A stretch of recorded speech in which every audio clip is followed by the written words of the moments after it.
Hello दोस्तों, मैं फिर से आ चुका हूँ बुक ऑफ एस्पर की एक और नई एपिसोड के साथ।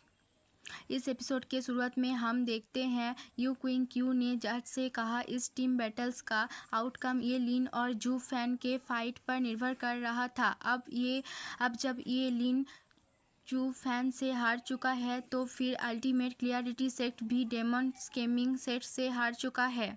अब जू फैन हंसते हुए यू क्विंग क्यू से कहा, आप लोग मेरे हालात देख सकते हो और हमारे बाकी सारे डिसिपल आप लोगों का कोई मैच नहीं है, इसलिए ये टीम बैटल में हम लोग हार चुके हैं। अब हम देखते हैं जॉर्ज थोड़ा सा खुश होकर कहा, जब तुम दोनों ही हार जीत का कोई परवाह नहीं करते, अब जो फैन के बात ज़्यादा सेंस बनाता है कैसे ये टीम बैटल ख़त्म होने पर।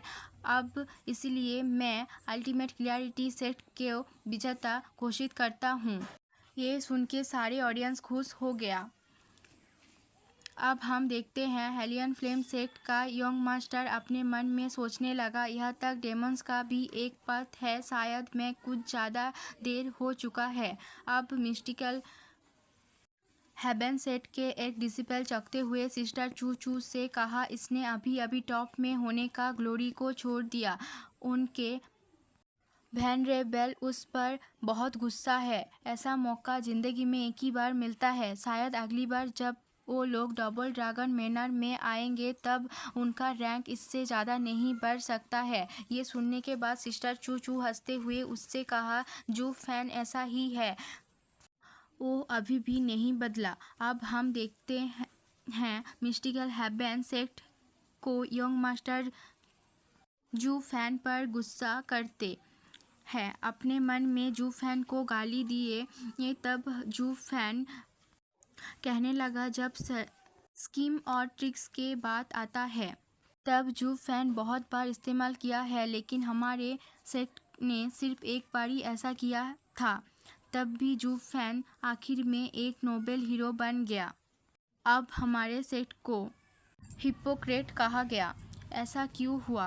अब हम देखते हैं एक्सॉल्टेड हाई ने एक्सॉल्टेड बाय से कहा, वो बुरा कोट यहाँ पर 5 बार डबल ड्रैगन गैदरिंग जज है, तब भी ये पहली बार है जब मैं उसे इतना बाइस्ड होते हुए नहीं देखा। अल्टीमेट क्लियरिटी सेट यहाँ पर क्लियर विनर है, तो फिर इस स्लाइडली बेटर का क्या मतलब है? ये सुन के एक्सॉल्टेड बाय ने कहा, वो सिर्फ तुम्हारे डेमोनिक डिसिपल को कुछ फेम देना चाहता है, ओल्ड टाइमर में उसे तुम्हारे साथ है, ऐसा कुछ नहीं कहूँगा, लेकिन तुमने ये शुरू किया है, खुद को अच्छा दिखाते हुए भी तुम एक पेटी हो।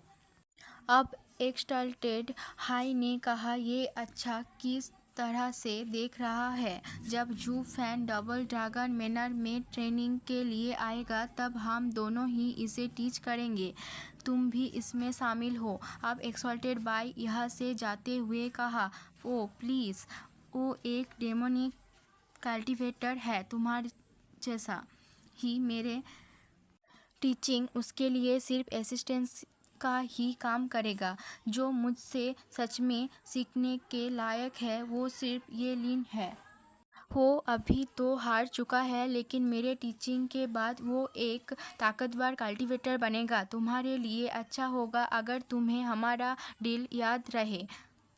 एक्सॉल्टेड हाई ने कहा, ऑफ कोर्स, इस दोनों फिर से एक दूसरे से फाइट करेंगे, ये जानने के लिए हम दोनों से बेटर कौन है। अब हम देखते हैं जज ने कहा, वेस्टर्न लैंड का डबल ड्रैगन गैदरिंग अब ख़त्म होने का वक्त आ चुका है, अब सेक्स और डिसिपल का रैंकिंग के बारी है, अब उसके साथ वेस्टर्न लैंड के बेस्ट डिसिपल का टाइटल किसको मिलेगा ये भी हम जानेंगे।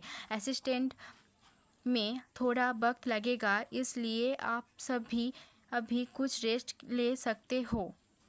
अब हम देखते हैं जू फैन यहाँ पर बैठकर थोड़ा रेस्ट ले रहा था, तभी डेमन स्केमिंग सेक्ट के चारों वेनरेबल आकर जू फैन से कहने लगा, स्टेवार्ट जू अपने क्या सोचकर जीतने के बाद भी 9 सेट के टॉप पोजीशन छोड़ दिए।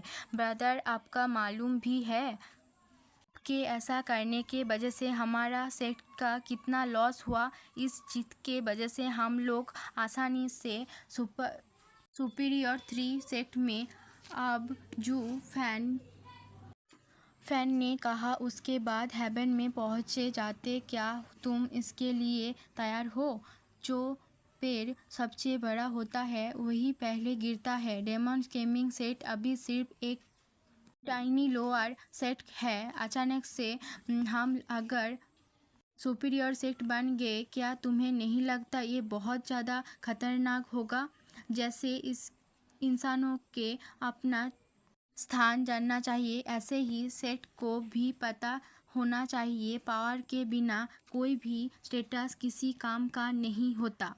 मैं डबल ड्रैगन गैदरिंग में अभी रैंक में बहुत ऊपर नहीं उठना चाहता। कुछ वक्त में वेल्थ बिकम बार्डन। अभी डेमन गेमिंग सीट बहुत ज़्यादा कमज़ोर है। ये एक आसान टारगेट बन सकता है। अब एक और वेनरेबल ने कहा, जू फैन से ही कह रहा है, हम लोग अभी टॉप सेट नहीं बन सकते, वरना ये बहुत ज़्यादा खतरनाक होगा हमारे लिए।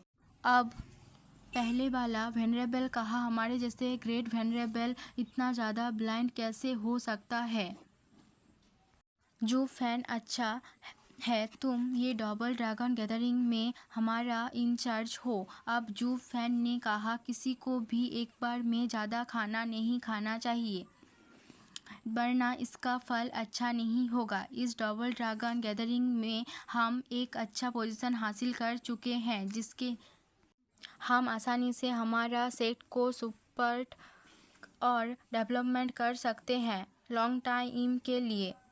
अब आखिर में हमारा रैंकिंग कोई मैटर नहीं करता है। अब हमें सिर्फ हमारे डेवलपमेंट पे फोकस करना है, बिना बाहर का किसी का इंटरफेयर में। और वो हो सकता है यहाँ पर मौजूद बड़े सेट से चेक कर बैलेंस के ऊपर, और इसी पर जीतना और उसका प्राइज पाना बहुत छोटा हिस्सा है जो हमें मिलेगा।